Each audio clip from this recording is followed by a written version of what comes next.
Pemimpin harus, ini istilahnya, berani melepaskan. Katanya Lao Tzu, setelah engkau yakin telah melakukan yang harus dilakukan, mundurlah. Jangan ikut campur. Biarkan masyarakat melakukan yang mereka inginkan dan alam akan menjalankan rumusnya. Jadi maksudnya apa? Jalankan tugas kita sebagai pemimpin, setelah itu ya sudah, jangan mengklaim jasamu, jangan memamerkan kesuksesanmu, mundurlah. Biarlah setelah itu hasilnya apa, efeknya apa, manfaatnya apa, alam yang bekerja.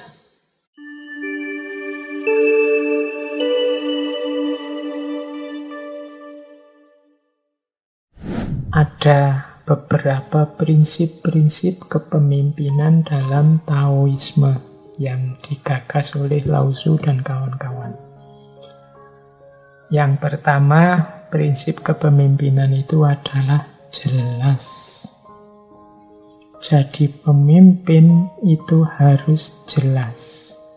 Apa yang diinginkan, apa yang dituju, apa yang ditarget. Kalau pemimpin tidak jelas keinginannya apa, targetnya apa, ya dia hanya akan membingungkan. Pemimpin itu harus jelas secara korespondensi, jelas secara koherensi, jelas secara pragmatis.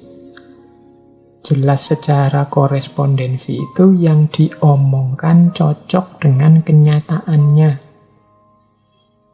Kalau dia ngomong A, kenyataannya memang A. Tidak dimanipulasi, tidak dipalsu-palsukan. Pemimpin juga harus jelas secara koherensi. Jelas secara koherensi itu konsisten, istiqomah, tidak mencela-mencele.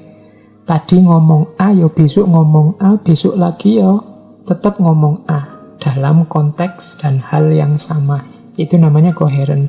Kalau pemimpin tidak koheren, tadi A, sekarang B, besok C, yo rakyatnya bingung.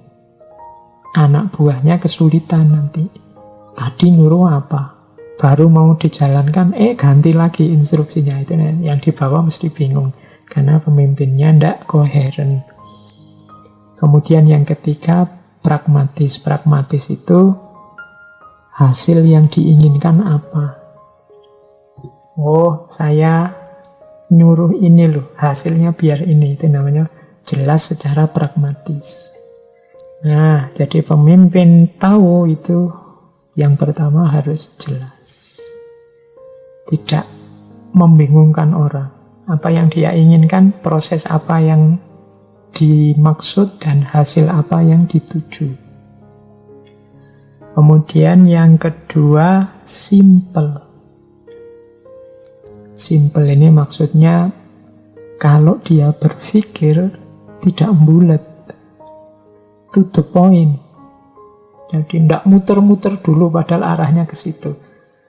Bolehlah kalau waktu merancang kebijakan, berdiskusi itu rada bulat-bulat sidik, tapi begitu mengambil kebijakan ya harus simple.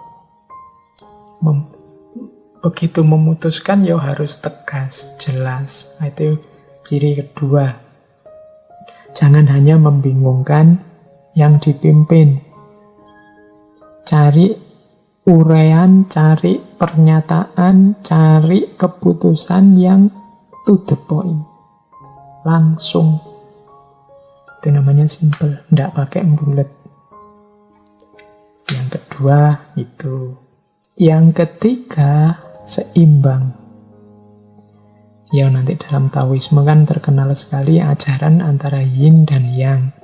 Hidup ini selalu berada dalam harmoni antara yin dan yang.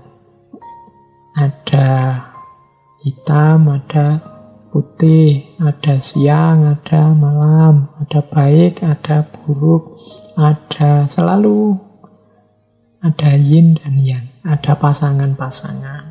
Dan hidup ini butuh dua dimensi ini untuk saling mengimbangi. Yin itu sering diilustrasikan sebagai yang lembut, yang itu sering diilustrasikan sebagai yang keras, yang agresif. Ini harus imbang. Hidup ini kita harus paham kapan lembut, kapan keras.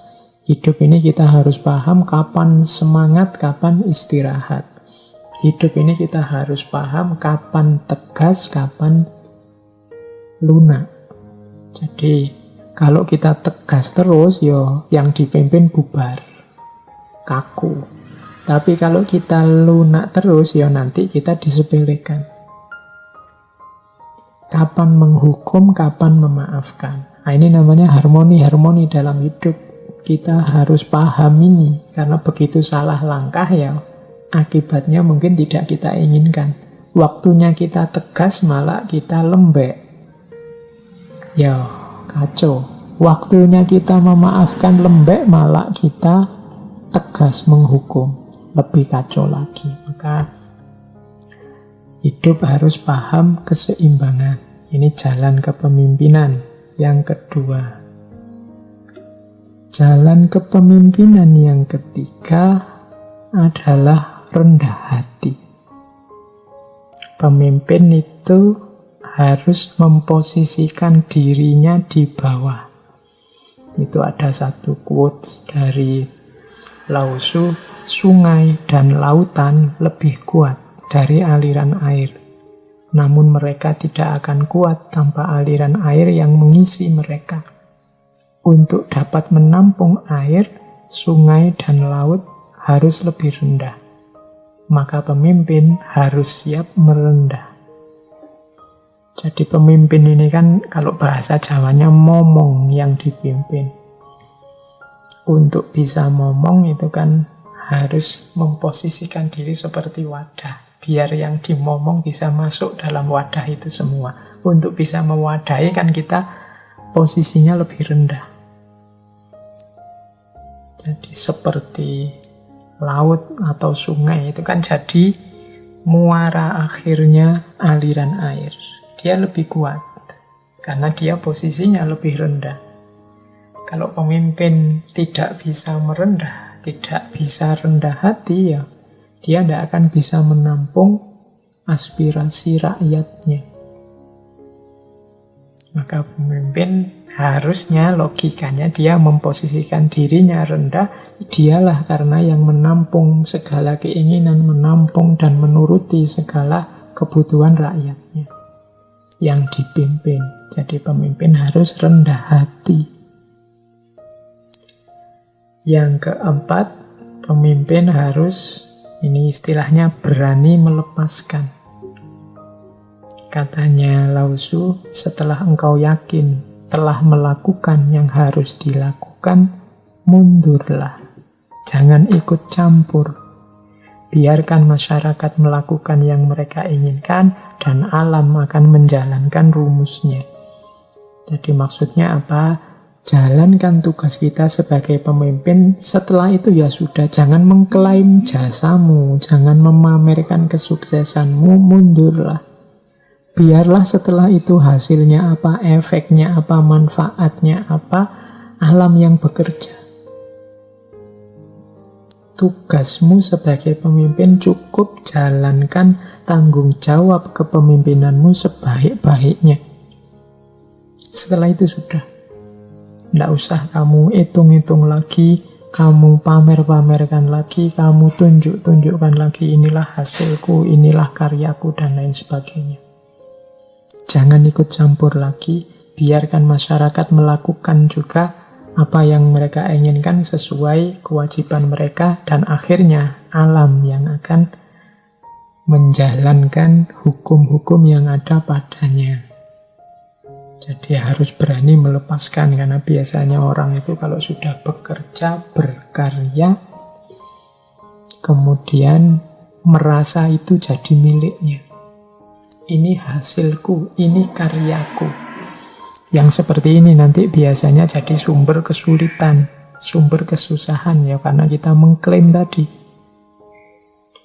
Begitu dikritik orang atau orang tidak tahu bahwa itu karyanya, atau orang menganggap karyanya jelek macam-macam, kan terus kita jadi sedih, jadi gelisah, jadi galau Ya salahnya kita sendiri kenapa itu kemudian kita klaim, kita pamerkan sebagai karya kita.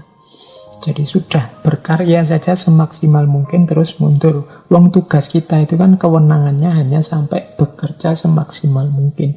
Hasilnya apa, kemudian manfaatnya, efeknya dan lain sebagainya nanti kemana saja itu kan di luar kuasa kita.